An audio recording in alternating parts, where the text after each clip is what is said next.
जय भीम नमो बुद्धाय। बघूया आजचं बातमीपत्रक।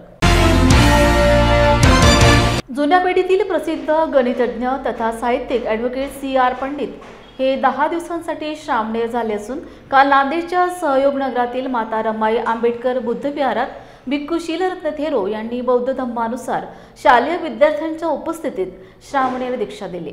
Advocate C.R. Pandit यांची गेल्या अनेक वर्षांपासून श्रामणेर दीक्षा घेऊन धम्माची सेवा करण्याची इच्छा होती। बौद्ध धम्माच्या नियमानुसार भिक्खू शीलरत्न थेरो यांनी पबचा विधी व पूजापाठ घेऊन ॲडव्होकेट पंडित यांना दीक्षित केल्यानंतर त्यांना चिवर देऊन काश्यप असे नामकरण करण्यात आले। दीक्षित झाल्यानंतर पंडित म्हणाले की 10 दिवसांच्या प्रशिक्षणात धम्मज्ञान घेऊन धम्मप्रसाराचे कार्य करत राहील असा विश्वास व्यक्त केला। या प्रसंगी सामाजिक कार्यकर्ते राजेश बिराडे, बौद्ध उपासक यांच्यासह विद्यार्थी उपस्थित होते। नियमाप्रमाणे आपण केलेला आहे। गुरुजी कैलासनगर मध्ये राहतात। 10 दिवसासाठी ते चिवर घेणार होते। आज त्यांचा विधीपूर्वक आपण केलेला आहे। 10 दशशिका पदानी समादियामी इमानी पबजा दशशिका पदानी समादियामी इमानी पबजा दशशिका पदानी समादियामी त्रिसरणेन सद्दिं पबजा दशशीलं धम्मं साधुकं सुरक्षितं कत्वा अपमादेन साधु साधु। ठीक आहे, आशीर्वाद। हात जोडा सर्वजण। त्यांचं जीवन सुखी करण्यासाठी भगवान बुद्धाने सामनेर संघ यासाठी दीक्षा देण्याचं ठरवलं आणि भगवंताच्या काळापासून ही परंपरा बुद्ध परंपरा आहे की काही दिवस का होईना कमीत कमी 10 दिवस तरी भगवंताचं हे चिवर अंगावर आलं पाहिजे। 10 शीलाचं 10 दिवस का पालन करायला पाहिजे। आदर्श उपासक होण्यासाठी, आदर्श नागरिक होण्यासाठी हे 10 दिवसाचं एक प्रशिक्षण त्यांना द्यायचं आहे। सामनेर संघ असतो, त्यामध्ये पबजा विधी म्हणतात या विधीला, आणि असा हा विधीपूर्वक आपण केलेला आहे। C.R. पंडित गुरुजी एका काळी त्या कैलासनगरमध्ये गणिताचा ट्युशन घेत गोरगरिबाची लेकरं 50 वर्षाच्या अगोदरची सांगत आहे गोष्ट ही। गोरगरिबाची लेकरं नंबर 1 वर गणिताचा एक विषय म्हणजे पंडित C.R. पंडित गुरुजीचा एक चर्चामध्ये होते त्या काळी, आणि कमीत कमी पैसे घेऊन लेकरांना गणिताचा अभ्यास करण्यासाठी त्यांनी जीवनभर प्रयत्न केलेला आहे। आणि शेवटी कुठंतरी एक शांत मनाला एक शांत व्हावं, मन शांत व्हावं, त्यासाठी आपल्या माता रमाई आंबेडकर बुद्ध विहारामध्ये त्यांना आपण दीक्षा दिलेली आहे। ते 10 दिवस आपल्यापाशी राहणार आहेत। त्यांना आशीर्वाद दिला, दीर्घ आयुष्य लाभो असा आपण त्या ठिकाणी आशीर्वाद दिलेला आहे त्यांना। श्रामण होण्याची बरेच दिवसाची इच्छा होती, परंतु वेळ येत नव्हती। भंतेजींना बरेच वेळा विनंती केली आणि त्याचा उपयोग झाला। म्हणून भंतेजीने आज माझ्या अंगावर जे काश्यप वस्त्र परिधान केले आहे त्यांचे मी खूप खूप आभार मानतो। बरेच दिवसाची इच्छा आज पूर्ण होत आहे। बाबासाहेबांनी जो आपणाला धम्म दिला आहे त्या धम्माचा अभ्यास करून या रमाई विहारामध्ये मी 10 दिवस राहणार आहे, आणि भंतेजीचे जे काही नियम आहेत त्यांचे मी पालन करून पुढील जीवनात मी समाजासाठी बौद्ध धम्माचं काम करील अशी मी प्रतिज्ञा घेत आहे। लॉर्ड बुद्ध टीव्ही सिद्धार्थ बुद्ध विहार समिती आणि राजकुमार बडोले फाउंडेशन द्वारा आयोजित सन्मान बाबासाहेबांचा जागर संविधानाचा प्रबोधनात्मक कार्यक्रमाअंतर्गत भारतीय संविधान समतेचा पाया आणि बाबासाहेबांचा दृष्टिकोन या विषयावर लाईव्ह महाचर्चा सिद्धार्थ बुद्ध विहार ST वर्कशॉप समोर तुकुम चंद्रपूर येथे दिनांक 16 नोव्हेंबर 2025 रोज रविवारला आयोजित करण्यात आली असून या महाचर्चेत आंबेडकरी युवा विचारवंत तसेच डॉक्टर सत्यपाल कातकर अधिवक्ता उच्च न्यायालय यांच्या उपस्थितीत होणार असून ही महाचर्चा लॉर्ड बुद्ध टीव्ही चॅनलवर लाईव्ह असणार आहे। म्हणून या महाचर्चेत सर्व संविधान प्रेमी जनतेने जास्तीत जास्त संख्येत सहभाग घेऊन आपले विचार संविधानाप्रती व्यक्त करावे असे आवाहन लॉर्ड बुद्धा टीव्ही चॅनलचे चंद्रपूर जिल्हा प्रतिनिधी मनोज मोडक, सिद्धार्थ बुद्धविहार समितीचे सचिव मारुतराव रायपुरे यांनी पत्रकार परिषदेतून केले आहे। संविधानाच्या अमृत महोत्सवी वर्षानिमित्त 75 वर्ष पूर्ण झाल्याच्या निमित्त सन्मान बाबासाहेबांचा जागर संविधानाचा या दृष्टिकोनातून चंद्रपुरात सिद्धार्थ बुद्धविहार येथे लॉर्ड बुद्धा टीव्हीच्या वतीने कार्यक्रमाचं आयोजन केलेलं आहे। डॉक्टर बाबासाहेब आंबेडकर यांचे विचार हे आणि त्यांच्या संविधानाचं महत्त्व जनतेपर्यंत कसं पोहोचेल आणि आज जे घडत आहे, संविधानावर सरळ आघात होत आहे, त्याची चर्चा कुठं ना कुठं व्हायलाच पाहिजे। संविधानाचं महत्त्व मागील 75 वर्षात अनेक भारतीय नागरिकांना माहिती नाही, उच्च शिक्षित लोकांनासुद्धा माहिती नाही। आज सोशल मीडियाच्या माध्यमातून आपण बघतो तर काय तर संविधानाविषयी संविधान कोण लिहिलं हे सुद्धा माहिती नाही। संविधानाचा अपप्रचारसुद्धा चालू आहे की फलाण्या व्यक्तीनं लिहिलं, आज त्याला बगल देण्यात येत आहे आणि त्यानिमित्त संविधानाची जनजागृती व्हावी या दृष्टिकोनातून लॉर्ड बुद्धा टीव्हीने हा उपक्रम राबवला आहे। हा उपक्रम दिनांक 15 नोव्हेंबरला नागपुरात या उपक्रमाचं उद्घाटन होणार आहे आणि लगेच 16 नोव्हेंबरला चंद्रपूर, 17ला अमरावती, 18 अकोला, मग समोर असे मोठे जिल्हे, असे 10 जिल्हे घेऊन त्याचं समापन मुंबई येथील यशवंत भवन येथे समापन होणार आहे। तो भव्य दिव्य असा कार्यक्रम राहणार आहे। लॉर्ड बुद्धा टीव्हीचे सुद्धा 15 वर्ष पूर्ण झाले आहे, 16व्या वर्षामध्ये पदार्पण करत आहे।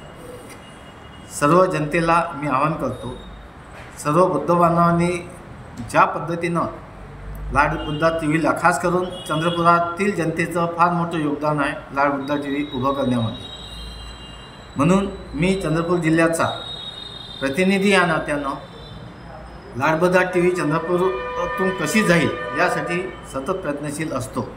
त्याचाच एक भाग म्हणून चंद्रपुरात कार्यक्रम घेत आहोत। त्यासाठी सिद्धार्थ बुद्धविहारातील सर्व महिला मंडळ आणि सर्व प्रतिनिधी, Ramteke sir, Waghmare sir, Raipure sir आणि विनाताई रायपुरे या सगळ्यांनी मिळून या कार्यक्रमाचं आयोजन केलं आहे। याचा सर्व बौद्ध उपासक उपासकांनी आणि समस्त जनतेने दिनांक 16 नोव्हेंबर 2025ला रोज रविवारला सिद्धार्थ बुद्धविहार येथे सायंकाळी 6 ते 9चा लाईव्ह कार्यक्रम असणार आहे। लाईव्ह महाचर्चा, डिबेट आहे, त्याचा नक्कीच सहभाग घ्यावा। जय भीम। माझं नाव रीना मारुतराव रायपुरे, मी एस.टी. वर्कशॉप तुकूर चंद्रपूर इथे राहते, सिद्धार्थनगर इथे राहते। आपला हा जो कार्यक्रम आहे संविधानाच्या अमृत महोत्सवी वर्षानिमित्त सन्मान बाबासाहेबांचा जागर संविधानाचा हा चंद्रपुरात महाचर्चेचा कार्यक्रम आयोजित केलेला आहे आणि तो कार्यक्रम आमच्या सिद्धार्थ बुद्धविहार तुकुम चंद्रपूर इथे कार्यक्रम होणार आहे। 16 नोव्हेंबर 2025ला हा कार्यक्रम इथे होणार आहे। तर हा कार्यक्रम अतिशय उत्कृष्ट चांगल्या पद्धतीने होईल अशी आम्ही अपेक्षा करत आहोत। खूप चांगल्या पद्धतीने हा कार्यक्रम होईल आणि मागच्या वर्षी पण हा कार्यक्रम झाला होता। चांगल्या लोकांनी खूप छान प्रतिसाद दिला। अगदी लोकांच्या जे आवश्यक आहे, जे लोकांना जीवन जगण्यासाठी आपल्या संविधानाचं किती महत्त्व आहे, तर हे संविधान सर्व लोकांपर्यंत पोहोचलं पाहिजे।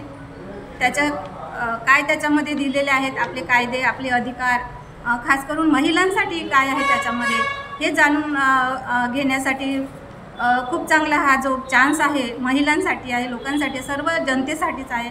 तर हा कार्यक्रम यशस्वीरित्या पार पाडण्यासाठी चंद्रपूरच्या जनतेने ह्या कार्यक्रमाला चांगला प्रतिसाद द्यावा आणि सर्वांनी ह्या कार्यक्रमाचा लाभ घ्यावा, तर अशी मी अपेक्षा करते सर्वांकडून। आणि आवाहन करते की ह्या जनतेने या कार्यक्रमाचा लाभ घ्यावा. अतिशय चांगला कार्यक्रम असतो हा आणि खूप चांगले चांगले वक्ते येणार आहेत या कार्यक्रमाला. तर आपल्या समाजाला काय अपेक्षित आहे, आताचं जर आपण सध्याचं जे वातावरण बघितलं तर संविधानाची किती गरज आहे लोकांना, हे या माध्यमातून आपल्याला दाखवून द्यायचं आहे की हा कार्यक्रम असे दरवर्षी झाले पाहिजे आणि संविधानामध्ये जे कायदे नियम ज्या अटी आहेत त्या सर्वसामान्य लोकांपर्यंत पोहोचला पाहिजे आणि त्याचा त्या लोकांना फायदा मिळायला पाहिजे. जगण्यासाठी जे अधिकार आहेत ते अधिकार मिळाले पाहिजे. त्यासाठीच हे कार्यक्रम लावण्यात येत असतात आणि लोकांपर्यंत पोहोचवण्याचा एक उद्देश असतो. तर मी एवढे बोलते आणि थांबते. या वर्षामध्ये हे वर्ष संविधानाचं अमृत महोत्सवी वर्ष आहे आणि या वर्षामध्ये लाड बुद्ध TV चॅनलने संविधानाचा जागर च्या निमित्ताने जाणीव जागृती प्रबोधन करण्याच्या दृष्टीने संविधान निर्मात्यांचा विचार लक्षात घेऊन संविधान जागृती करण्यासाठी दिनांक 15 नोव्हेंबरला नागपूर या ठिकाणी या दुसऱ्या टप्प्याच्या कार्यक्रमाचं उद्घाटन होत आहे आणि लगेच दुसऱ्या दिवशी 16 तारखेला आमच्या सिद्धार्थ बुद्धविहार सिद्धार्थनगर तुकुम चंद्रपूर या ठिकाणी संविधानाचा जागर या कार्यक्रमाचं आयोजन या ठिकाणी केलेलं आहे. लाड बुद्ध TV चॅनल या चंद्रपूरमधूनच प्रकाशित झालं आणि या चंद्रपूरवासियांनी या चॅनलला भरभरून असं सहकार्य केलेलं आहे आणि गेले 15 वर्षापासून या चॅनलने बाबासाहेबांच्या विचारांचा प्रसार आणि प्रसार करण्याचं काम सतत सुरू आहे आणि या वर्षामध्ये तर भारतीय संविधान हे घरोघरी पोहोचवण्याच्या दृष्टीने त्यांचे विचार घरोघरी पोहोचण्याच्या दृष्टीने या लाड बुद्ध TV चॅनलने हा जो कार्यक्रम आयोजित केलेला आहे अतिशय स्तुत्य उपक्रम आहे आणि आमच्या या चंद्रपूर शहरामध्ये आमच्या विहारामध्ये हा कार्यक्रम होत आहे जो प्रगतीपथावर पोहोचलेला आहे आणि ज्या काही कलमा आहेत, जे काही तरतुदी आहेत, या तरतुदी लोकांपर्यंत पोहोचाव्यात हा लाड बुद्ध TV चॅनलचा उद्देश आहे आणि त्यांचा हा कार्यक्रम सफल व्हावा अशी मी लाड बुद्ध TV चॅनलला पण शुभेच्छा देतो आणि आपण सर्वांनी सहभाग घ्यावा अशी मी सर्वांना आवाहन करतो. बुलढाणा जिल्ह्यातील मलकापूर नगर परिषद 2025च्या निवडणूक प्रक्रियेला सुरुवात झाली असून आज समतेचे निळे वादळ या सामाजिक संघटनेचे संस्थापक अध्यक्ष भाई अशांची वानखेडे यांनी प्रभाग 14च्या विकासासाठी अनेक समाजातील हजारो स्त्री पुरुषांच्या पाठबळाने निवडणूक अधिकारी मलकापूर यांच्या कार्यालयात आपला उमेदवारी अर्ज दाखल केलाय. मलकापूर नगर परिषद 2025 या निवडणुका घोषित झालेल्या आहेत. सत्ताधारी लोकांनी मलकापूर शहराची फार दैना लावून ठेवलेली आहे. बहुमताच्या जोरावर अनेक चुकीचे निर्णय सभागृहात पारित करून मलकापूर शहराच्या विकासाची देखील वाट लावण्याचा कार्यक्रम या लोकांनी केलेला आहे आणि म्हणून माझ्यासारखा एक अपक्ष फॉर्म भरून नगर परिषदेच्या सभागृहामध्ये सामील होणे आणि बहुमताच्या जोरावर होत असलेले ठराव पास जरी होत असले तरी बेकायदेशीररित्या जनतेच्या हिताविरुद्ध जे निर्णय होतील त्या निर्णयांना अंकुश लावणे, असे ठराव रद्द करणे, त्याच्यासाठी जिल्हाधिकाऱ्यांकडे पाठपुरावा करणे, ह्या गोष्टी केल्याने मलकापूर शहराला न्याय मिळू शकेल असा माझा विश्वास आहे. विरोधात असलेली माणसं देखील खूप काही विकास करू शकतात. हे गेल्या 9 वर्षामध्ये आमच्या प्रभाग क्रमांक म्हणजे जुना असलेला 13 मध्ये जर आपण पाहिलं तर प्रशस्त व्यायामशाळा झाली, सामाजिक सभागृह झाले, त्या ठिकाणी सुलभ शौचालय झाली, आदर्श रस्ते झाले, कव्हर ड्रेनेज झाल्या, सुंदर असे पेवर्स बसवल्या गेले आणि आमच्या नगराला, त्या प्रभागाला सुंदर करण्याचं, बनवण्याचं काम, प्रशस्त असे रस्ते बनवून आम्ही त्या ठिकाणी विकासाची कामं केलेली आहे. विरोधात असलेला एक नगरसेवक देखील बरंच काही करू शकतो हे आम्ही आपल्या कार्यकर्तृत्वाने दाखवलेलं आहे.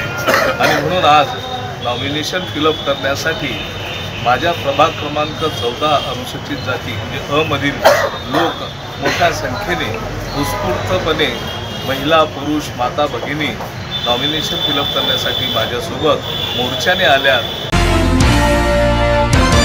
नांदेड शहरापासून दूर मौजे धनगरवाडी येथे स्थलांतरित केलेल्या मागासवर्गीय शासकीय वसतिगृहाचे नांदेड शहराच्या मध्यवर्ती व विद्यार्थ्यांना सोयीस्कर अशा ठिकाणी पुनर्स्थापित करावे. महागाई निर्देशांकानुसार वसतिगृहातील विद्यार्थ्यांच्या मासिक भत्त्यात वाढ करण्यात यावी.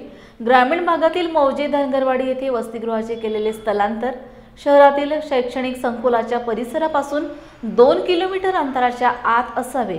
या व इतर अन्य मागण्यांसाठी सम्यक विद्यार्थी आंदोलन संघटनेच्या वतीने जिल्हा उपाध्यक्ष आतिश ढगे यांच्या नेतृत्वात नांदेडच्या जिल्हाधिकाऱ्यांची भेट घेऊन निवेदन देण्यात आले.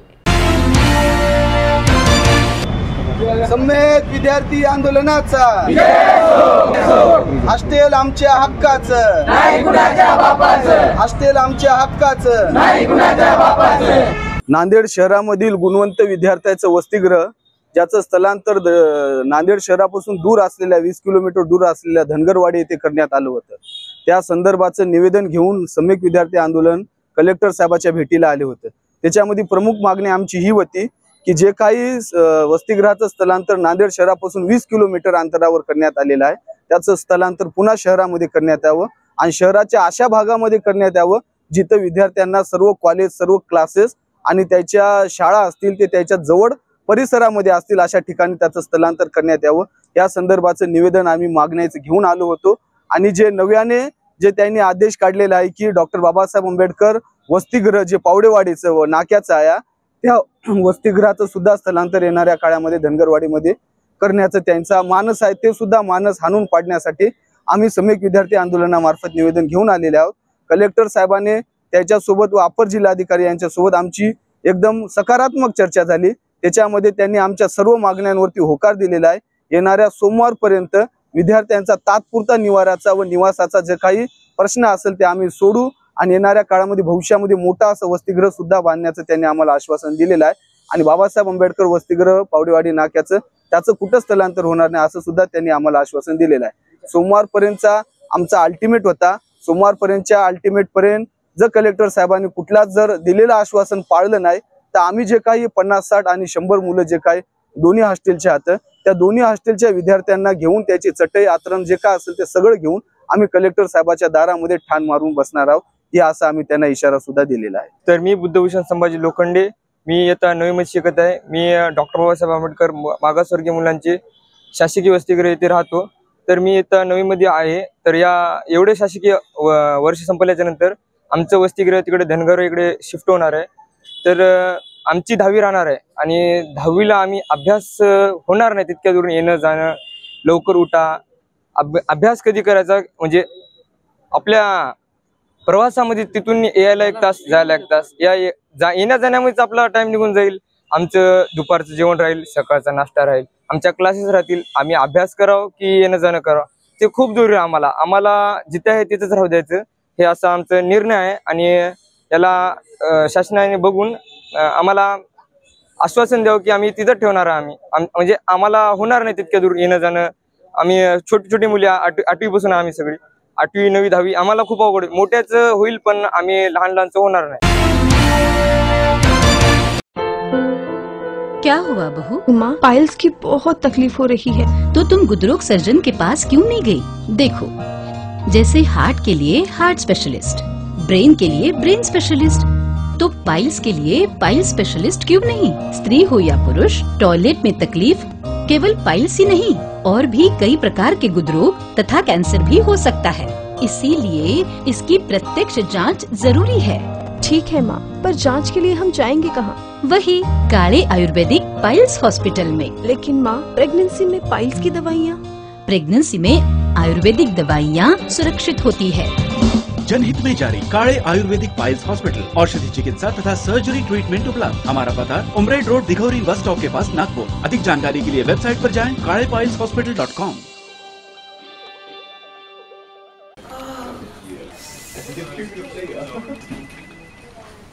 बॉस ने मीटिंग बुलाई। क्या यार, आदमी की तकलीफ को तो समझो। बाहर बाहर उठो बैठो उठो बैठो। जनाब, तकलीफ उठने बैठने की नहीं, तकलीफ बवासीर की है। बवासीर, फिशर, भगंदर, पाइलोनियल साइंस का आयुर्वेद तथा आधुनिक लेजर से उपचार। अभ्युदय पाइल्स लेजर हॉस्पिटल, लोहार समाज भवन के पीछे, महापुष्प सोसाइटी, शताब्दी नगर चौक से मनीष नगर रोड, नागपुर। कॉल और विजिट करें www.pilesfistulacure.com। महाड नगर परिषदेच्या निवडणुकीची रणधुमाळी सुरू झाली असून नगर परिषदेमध्ये पहिली युती राष्ट्रवादी आणि भाजप यांची झाली असून राष्ट्रवादी काँग्रेस 14 ते 15 जागेवर, भारतीय जनता पार्टी 5 ते 6 जागेवर निवडणूक लढवणार असून दोन्ही पक्षांनी संयुक्त पत्रकार परिषद घेऊन ही माहिती दिली। उपस्थित राष्ट्रवादी काँग्रेस पक्ष आणि भारतीय जनता पक्षाचे सर्वच प्रमुख पदाधिकारी आणि पत्रकार मित्रांनो, येत्या 2 तारखेला नगरपालिकेच्या निवडणुका होऊ घातलेल्या आहेत आणि 10 तारखेपासूनच अर्ज भरण्याची प्रक्रिया सुरू झाली। 17 तारखेपर्यंत आपल्या सर्वांनाच माहिती आहे की शेवटचा दिवस अर्ज भरायचा आहे। महाराष्ट्रामध्ये आदरणीय लोकप्रिय मुख्यमंत्री देवेंद्रजी असतील, आदरणीय उपमुख्यमंत्री एकनाथराव शिंदे साहेब असतील, आदरणीय उपमुख्यमंत्री अजितदादा असतील, यांच्या माध्यमातून महायुती म्हणून राज्यामध्ये आम्ही एकत्रितरित्या सरकारमध्ये आहोत आणि केंद्रामध्ये सुद्धा आदरणीय पंतप्रधान मोदी साहेब असतील, अमितभाई असतील, भारतीय जनता पक्षाचे अध्यक्ष आदरणीय JP नड्डा साहेब असतील, राष्ट्रवादी काँग्रेस पक्षाचे प्रफुल्लभाई असतील, या सर्वांच्या नेतृत्वाखाली देशामध्ये आणि राज्यामध्ये संयुक्तरित्या आम्ही काम करतोय आणि जसं देशामध्ये राज्यामध्ये एकत्रितरित्या आम्ही काम करतोय तसंच महाड शहराच्या सर्वांगीण विकासाकरता आणि लोकांच्या असलेल्या समस्या आहेत त्या सोडवण्याकरता आगामी होऊ घातलेल्या नगरपालिकेच्या निवडणुकीमध्ये राष्ट्रवादी काँग्रेस पक्ष आणि महायुतीतील महत्त्वपूर्ण असलेला मुख्य घटक पक्ष म्हणजे भारतीय जनता पक्ष हा निवडणुकीला संयुक्तरित्या आम्ही सामोरे जाणार आहोत। हेच औपचारिक घोषणा करण्याकरता आज ही पत्रकार परिषद आम्ही बोलवली। महाडची असलेली ऐतिहासिक नगरपालिका खरं तर मागच्या वेळेस ज्यांनी निवडणुका लढवल्या ते उजव्या बाजूला स्नेहल दिदी आणि डाव्या बाजूला बिपिन दादा, ज्यांनी एकमेकाच्या समोर गेल्या वेळेस निवडणुका जरी लढवल्या असतील तरी कुठेही कटुता त्या ठिकाणी नव्हती। पण आज दोन्हीही चेहरे बाजूला माझ्या बसलेल्याने आज मला मध्ये बसायचा योग येतोय। मला वाटतं वीरेश्वर महाराजांची तो आशीर्वाद असेल किंवा आमच्या सर्वांच्या भाग्यामध्ये ते लिहिलेलं असेल, म्हणूनच आज एकत्रितरित्या आम्ही या निवडणुकीला सामोरे जातोय। जसं महाडमध्ये आम्ही करतोय तसंच रायगड जिल्ह्यात अन्य ठिकाणी सुद्धा भारतीय जनता पक्ष आणि राष्ट्रवादी काँग्रेस पक्ष आम्ही एकत्रितरित्या निवडणूक लढवण्याचं करतोय। मात्र छत्रपतींच्या या भूमीमध्ये, बाबासाहेबांच्या या भूमीमध्ये मला वाटतं सर्वप्रथम महायुतीची घोषणा म्हणजे राष्ट्रवादी काँग्रेस पक्ष आणि भारतीय जनता पक्षाची ही महाडपासूनच ती सुरुवात होते। याकरता राष्ट्रवादी काँग्रेस पक्षाचे प्रदेशाध्यक्ष आदरणीय तटकरे साहेब असतील, भारतीय जनता पक्षाचे प्रदेशाध्यक्ष आदरणीय रवींद्रजी चव्हाण साहेब असतील, जिल्हाध्यक्ष आदरणीय धैर्यशील दादा असतील, त्याचबरोबर भारतीय जनता पक्षाचे मुख्य समन्वयक आदरणीय सतीश धारप साहेब असतील आणि राष्ट्रवादी काँग्रेस पक्षाकडनं आम्ही सर्व मंडळी असू आणि बिपिन दादा आणि इथले सर्व असलेली सगळ्या मंडळींच्या समन्वयातून आम्ही या निवडणुकीला सामोरे जातो. नांदेडच्या सहयोग नगरातील रामजी सुभेदार आंबेडकर वाचनालयात महामानव भारतरत्न डॉक्टर बाबासाहेब आंबेडकर यांचे वडील सुभेदार रामजी आंबेडकर यांची जयंती मोठ्या उत्साहात साजरी करण्यात आली. माता रमाई आंबेडकर बुद्धविहाराचे व्यवस्थापक राजेश बिराडे यांच्या अध्यक्षतेखाली घेण्यात आलेल्या कार्यक्रमात वाचनालयाचे व्यवस्थापक माजी मुख्याध्यापक इंद्रजित नरवाडे, साहित्यिक रमेश कसबे, सेवानिवृत्त शिक्षक रमेश दुधमल यांची प्रमुख उपस्थिती होती. प्रारंभी सुभेदार रामजी आंबेडकर यांच्या प्रतिमेला अभिवादन केल्यानंतर भिक्खू पय्यादीप व श्रामणेर काश्यप यांनी उपस्थितांना त्रिशरण पंचशील दिले. तर आज या ठिकाणी आपण सहयोग नगर येथील रमा माता बुद्धविहार यांच्या अंतर्गत जे रामजी सुभेदार वाचनालय चालू आहे, त्याबरोबर ग्रंथालय सुद्धा त्या ठिकाणी उपलब्ध आहे. तर या ग्रंथालयाच्या वतीने पिता रामजी सुभेदार जे की बाबासाहेबांची जडणघडण करून केवळ बाबासाहेबांचेच जीवन नव्हे तर या देशाच्या संपूर्ण जीवनाला कलाटणी देणारे महापुरुष म्हणून आज ठरलेले आहेत. आणि आपण या मंगल दिनी, त्यांच्या या जयंतीच्या दिनी आपण एक प्रण केलं पाहिजे, आपण एक संकल्प केला पाहिजे की आपण आपल्या जीवनामध्ये मुलं घडवत असताना कशी घडवली पाहिजेत. तर रामजी सुभेदार हे दोन प्रकारे जडणघडण करायचे बाबासाहेबांची. बाबासाहेब शाळेतून आले तेव्हा ते त्यांच्या चेहऱ्याकडे पाहून, कारण त्या काळातली जी व्यवस्था होती ती जातीवादी असल्यामुळे त्यांच्यावर कुणाचा मानसिक आघात झाला नाही का याचा विचार करायचे, हातपाय धुया लावायचे आणि अभ्यासाला बसवायचे. आणि सकाळी त्यांनी आंघोळ पाणी झाल्यानंतर लगेच कबीरांचे दोहे त्यांच्याकडून म्हणून घ्यायचे. अशा दोन प्रकारचे संस्कार देऊन या देशाला शैक्षणिक आणि सांस्कृतिक असा वारसा ज्यांनी दिला त्या रामजी पित्याची आपण सर्वानुमते या ठिकाणी सर्वांच्या अतिशय आनंद उत्साहामध्ये जयंती साजरी करत आहोत. या जयंतीला लॉर्ड बुद्धा चॅनलचे गच्चेसर या ठिकाणी येऊन त्यांनी सुद्धा या ठिकाणी सहभाग नोंदवलेला आहे. त्यांना सुद्धा आणि सर्व उपासकांना सुद्धा मंगल मैत्री प्रदान करतो आणि मी माझ्या वाणीला विराम देतो. जय बुद्ध, जय भीम. सुभेदार रामजी संकपाळ म्हणजे डॉक्टर बाबासाहेब आंबेडकरांचे वडील, एवढा मोठा महामानव रामजी संकपाळने घडवलेला आहे. आणि भारतीय घटनेचे ते शिल्पकार, भारतरत्न डॉक्टर बाबासाहेब आंबेडकरांना घडवण्यामध्ये असा पिताजी मिळणं म्हणजे हा फार मोठा हे आहे, तो योग आहे. या निमित्त मी सुभेदार रामजी संकपाळांना मी विनम्र अभिवादन करतो. सुभेदार रामजी आंबेडकर हे ब्रिटिश सैन्यामध्ये सुभेदार या पदावर होते आणि त्यांना इंग्रजी हा विषय खूपच आवडत होता. इंग्रजीमध्ये ते प्रमुख होते आणि सैन्यामधल्या शाळेमध्ये ते पहिल्यांदा शिक्षक राहिले, त्याच्यानंतर मुख्याध्यापक राहिले. आणि त्याच्यामुळे ज्या घरामध्ये पुस्तकाचं कपाट आहे ते घर कधीच सपाट होत नाही असं म्हणल्यासारखं डॉक्टर बाबासाहेब आंबेडकरांवर सुभेदार रामजी आंबेडकरांनी खूप मोठे संस्कार केले आणि डॉक्टर बाबासाहेब आंबेडकर अशा प्रकारचा हा महान मानव त्यांनी निर्माण केला. अशा प्रकारचे पालकत्व आणि अशा प्रकारचे वडील अतिशय दुर्मिळ असतात आणि म्हणून पालकांचं जर हे घ्यायचं असेल शिक्षण तर ते सुभेदार रामजी आंबेडकरांकडून घेतलं पाहिजे. अशा प्रकारचा हा महान पालक महामानव घडवून आजच्या दिवशी आम्ही त्यांची या ठिकाणी जयंती साजरी केलेली आहे. या जयंतीच्या दिवशी त्यांना विनम्र अभिवादन.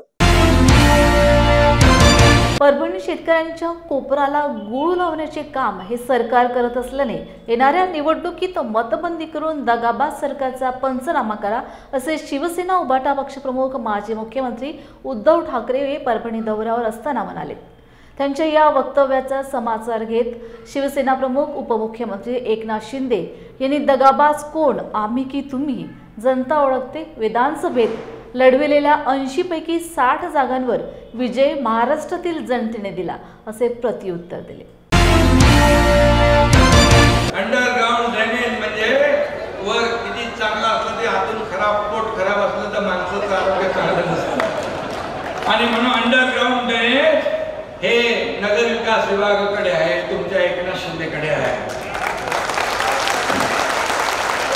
पाणी पुरवठा योजना, नगरोत्थान एकनाथ शिंदेकडे आहे, नगर विकास विभागाकडे आहे, ते देणार। रस्ते हे देखील या ठिकाणी नगर विकास विभागाच्या माध्यमातून हे नगर विकास माध्यमातून आपले रस्ते देत आहेत। अहिल्यादेवी होळकर स्मारक त्याची दुरावस्था झाली आहे, ते चांगलं झालं पाहिजे। पुरातन महादेव मंदिर हे तर पुरातन आहे आणि शंकराने तिसरा डोळा उघडल्यावर काय होतं माहिती आहे ना, मग ते आपण 1343 दलित बालक स्मृती स्मारक हे करायचं आहे आणि नागोबा मंदिर, जीर्णोद्धार आणि सगळ्यात महत्वाचं म्हणजे उजळ आंबा येथे लोकांच्या हाताला काम मिळालं पाहिजे म्हणून MIDC। आता MIDC पण आपल्याकडे उद्योग मंत्री उदय सामंत यांच्याकडे आहे। मी तात्काळ त्यांना आता सूचना देतो, निर्देश देतो, इथली प्रक्रिया MIDC ची सुरू करा आणि या भागामध्ये देखील उद्योग येऊ द्या। आणि म्हणून मी आपल्याला एवढं सांगतो की जे मी बोललोय ते माझ्या पूर्ण लक्षात आहे, त्याच्यातलं एकही काम फेल होऊ देणार नाही, हा शब्द आपल्याला देतो। आणि म्हणजे महायुतीचं सरकार विकासाचं सरकार, हे डबल इंजिन सरकार आहे। केंद्र आणि राज्याच्या मदतीने आपण पुढे जातोय। मोदी साहेबांनी 10 लाख कोटी रुपये महाराष्ट्राला दिले आणि म्हणून या ठिकाणी ही योजना जी आहे आपल्याला पुढे न्यायची आहे। आणि म्हणून मी आपल्याला एवढं सांगतो, हे सगळं आपल्याला करायचं आहे। कारण या ठिकाणी म्हणाले आपण की लोक म्हणतात जगात जर्मनी आणि देशात परभणी। आता असं आपल्याला परभणी करायचं असेल तर यासाठी आपल्याला विकास काम करावी लागतील। आणि तुम्हाला मी शब्द देतो की 2.5 वर्षात तुमच्या एकनाथ शिंदेने एवढे निर्णय घेतले, हा इतिहास झाला। दुसरी इनिंग आता देवेंद्रजींनी आमची सुरू आहे, यामध्ये देखील काही कमी पडणार नाही। कारण शेवटी ही विकासाला चालना देणारं सरकार, विकासाला पुढे नेणारं सरकार आहे। विकासामध्ये खोडा घालणारं सरकार नाही, घरात बसणारं सरकार नाही, लोकांच्या दारात बांधावर जाणारं सरकार आहे। आणि म्हणून या एकनाथ शिंदेला तुम्ही बघितलं, जिथं पूर येतो, कोल्हापूर असू द्या, सांगली असू द्या, अगदी उत्तराखंड असू द्या, केरळ असू द्या, पेहलगामचा हल्ला असू द्या, जिकडं तिकडं संकट, तिथं हा एकनाथ शिंदे धावून गेलेला आहे। जय भीम मीडियाच्या बातमीपत्रात वेळ झाली इथेच थांबण्याची। पुन्हा भेटूया ताजा घडामोडी घेऊन। जय भीम।